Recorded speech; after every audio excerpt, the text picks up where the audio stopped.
श्वेतल अभी अभी अपने परिवार के साथ जलगांव शहर में रहने आई थी। नया शहर, घर और सबसे बढ़कर नया स्कूल। श्वेतल के लिए सब कुछ बिल्कुल नया था। वह स्वभाव से थोड़ी शर्मीली थी, इसलिए स्कूल के पहले कुछ दिनों में उसके ज्यादा दोस्त नहीं बन पाए थे। वह अक्सर लंच ब्रेक में अकेले बैठकर अपनी ड्राइंग बुक में कुछ न कुछ बनाती रहती थी। उसे रंगों से खेलना और अपनी कल्पनाओं को पन्नों पर उतारना बहुत पसंद था। एक दिन स्कूल के नोटिस बोर्ड पर एक बड़ा सा पोस्टर लगा। उस पर लिखा था, अंबिका ड्राइंग एकेडमी एलिमेंट्री और इंटरमीडिएट ग्रेड परीक्षा की विशेष तैयारी। पोस्टर के सबसे ऊपर डायरेक्टर का नाम लिखा था, दत्तात्रेय सुभाष शेलके। श्वेतल की आंखें वह पोस्टर देखकर चमक उठीं। उसने तुरंत तय कर लिया कि वह इस क्लास में जरूर जाएगी। अगले ही दिन श्वेतल अपनी कला कक्षा 8 क्लास में पहुंची। कमरा बहुत ही सुंदर था। चारों तरफ बच्चों के बनाए हुए चित्र, वाटर कलर पेंटिंग्स और कैनवास पेंटिंग्स लगी हुई थीं। कमरे के ठीक सामने एक बड़ा सा हरा ब्लैक बोर्ड, ग्रीन बोर्ड था। तभी कक्षा में सफेद शर्ट पहने, चेहरे पर एक शांत मुस्कान लिए दत्तात्रेय सर आए। उनके हाथ में सफेद चौक का एक टुकड़ा था। उन्होंने बच्चों का स्वागत किया और कहा, बच्चों, आज हम सिर्फ चित्र बनाना नहीं सीखेंगे, बल्कि आज हम यह सीखेंगे कि हमारे चित्र हमसे क्या बातें करते हैं। कला केवल कागज पर लकीरें खींचना नहीं है, यह अपनी भावनाओं को बयां करने का एक जरिया है। श्वेतल अग्रिम पंक्ति, फ्रंट रो में बैठी बहुत ध्यान से सर की बातें सुन रही थी। सर ने चौक उठाई और ब्लैकबोर्ड की तरफ घूमे। यहीं से शुरू हुई एक ऐसी कहानी जिसने श्वेतल की सोच को हमेशा के लिए बदल दिया। दत्तात्रेय सर ने जैसे ही बोर्ड पर चौक चलाई, पूरी क्लास में सन्नाटा छा गया।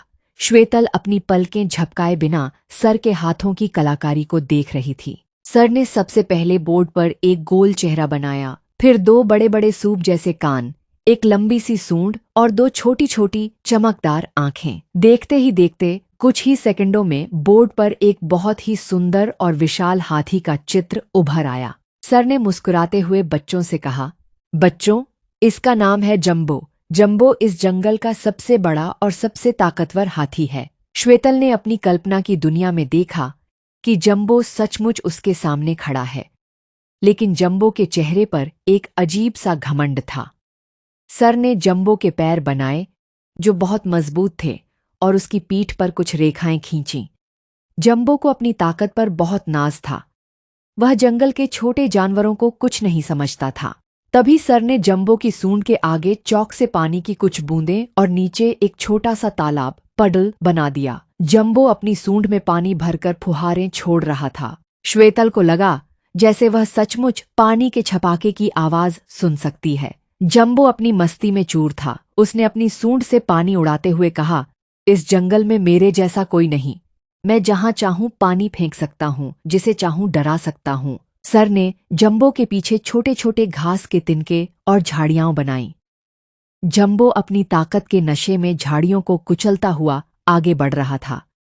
श्वेतल को जंबो का यह व्यवहार अच्छा नहीं लगा। उसने मन ही मन सोचा, ताकतवर होने का मतलब यह तो नहीं कि हम दूसरों को परेशान करें। दत्तात्रेय सर ने कहानी को आगे बढ़ाया। उन्होंने जंबो के ठीक सामने चौक से एक और आकृति बनानी शुरू की। इस बार सर ने एक कलगी बनाई, फिर एक चोंच और फिर 2 छोटे छोटे पैर। यह है चीकू मुर्गा, सर ने कहा। चीकू बहुत ही स्वाभिमानी और समय का पाबंद मुर्गा था। वह रोज सुबह उठकर बांग देता और पूरे जंगल को जगाता था। चीकू बहुत छोटा था, लेकिन उसका दिल बहुत बड़ा था।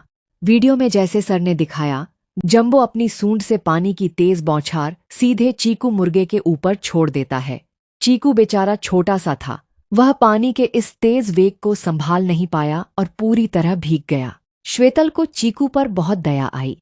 उसने देखा कि जंबो खिलखिलाकर हंस रहा था।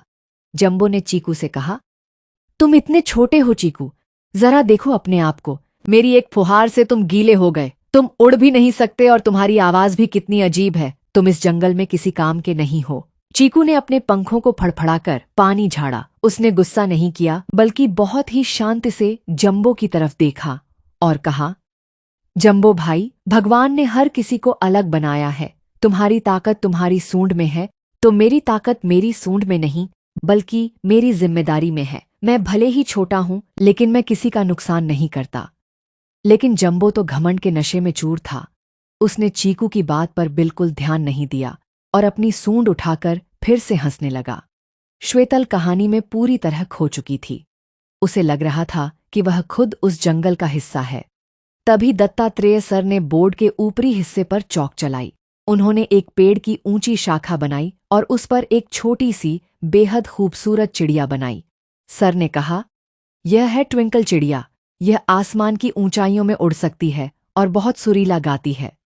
जंबो ने जब ट्विंकल को देखा तो उसने अपनी सूंड ऊपर उठाई और पेड़ की टहनी को जोर से हिलाने लगा। उसने ट्विंकल पर भी पानी फेंकने की कोशिश की। ट्विंकल फुर से उड़कर दूसरी टहनी पर जा बैठी। ट्विंकल ने ऊपर से कहा, जंबो, तुम अपनी ताकत का गलत इस्तेमाल कर रहे हो। यह प्रकृति हम सब से मिलकर बनी है। अगर हम एक दूसरे का सम्मान नहीं करेंगे तो यह जंगल सुंदर नहीं रहेगा। दत्तात्रेय सर का हाथ बोर्ड पर लगातार चल रहा था। उन्होंने अब पृष्ठभूमि बैकग्राउंड को पूरा करना शुरू किया। उन्होंने बोर्ड पर एक बड़ा सा घना पेड़ बनाया, आसमान में मुस्कुराता हुआ सूरज बनाया, तैरते हुए प्यारे प्यारे बादल बनाए और हवा में उड़ती हुई सुंदर तितलियां बनाईं। पूरी कक्षा यह देखकर हैरान थी कि कैसे एक एक करके पूरी प्रकृति उस बोर्ड पर जीवंत हो रही थी। श्वेतल ने ध्यान दिया कि जब तक सिर्फ जंबो अकेला था, बोर्ड खाली और उदास लग रहा था। लेकिन जैसे ही उसमें चीकू मुर्गा, ट्विंकल चिड़िया, पेड़ पौधे, तितलियाओं, सूरज और बादल शामिल हुए, वह पूरा दृश्य खुशियों से भर गया। सर ने चौक नीचे रखी और बच्चों की तरफ मुड़े। उन्होंने पूछा, तो बच्चों, इस चित्र को देखकर आपको क्या समझ आया? क्या जंबो अकेला इस जंगल को सुंदर बना सकता है? श्वेतल ने तुरंत अपना हाथ उठाया। दत्तात्रेय सर ने मुस्कुराते हुए कहा, हाँ श्वेतल, तुम बताओ। श्वेतल खड़ी हुई और बहुत ही आत्मविश्वास के साथ बोली, सर, इस कहानी और चित्र से मुझे यह समझ आया कि दुनिया में कोई भी छोटा या बड़ा नहीं होता। जंबो के पास ताकत है, लेकिन चीकू मुर्गे के पास समय की पाबंदी है और ट्विंकल के पास उड़ने की आज़ादी है। पेड़ हमें छांव देते हैं और सूरज हमें रोशनी देता है। जब ये सब साथ मिलते हैं, तभी एक सुंदर संसार बनता है। घमंड करने से हम अकेले रह जाते हैं, लेकिन सबको साथ लेकर चलने से हम खुशियां बांट सकते हैं। सर के चेहरे पर एक बहुत बड़ी मुस्कान आ गई। उन्होंने पूरी क्लास से श्वेतल के लिए तालियां बजवाईं। कक्षा खत्म होने के बाद जो बच्चे पहले श्वेतल से बात नहीं करते थे, वे सब उसके पास आए। कोई उसके बात करने के तरीके की तारीफ कर रहा था, तो कोई उसके साथ दोस्ती करना चाहता था। श्वेतल का जो डर था वह पल भर में गायब हो गया। उसे समझ आ गया कि उसे भी इस नए स्कूल में जंबो की तरह घमंडी नहीं बनना है, बल्कि चीकू और ट्विंकल की तरह सबके साथ मिलकर रहना है। शाम को घर लौटकर श्वेतल ने अपनी माँ को अंबिका ड्राइंग एकेडमी की यह जादुई कहानी सुनाई। उसने अपनी डायरी में लिखा, ताकत वह नहीं जो दूसरों को झुकाए, ताकत वह है जो सबको साथ लेकर मुस्कुराए। और इस तरह दत्तात्रेय सर की एक छोटी सी चौक की कलाकारी ने श्वेतल के जीवन में आत्मविश्वास और समझदारी का एक नया रंग भर दिया। वह अब केवल एक अच्छी चित्रकार नहीं, बल्कि एक बेहतरीन इंसान बनने की राह पर चल पड़ी थी।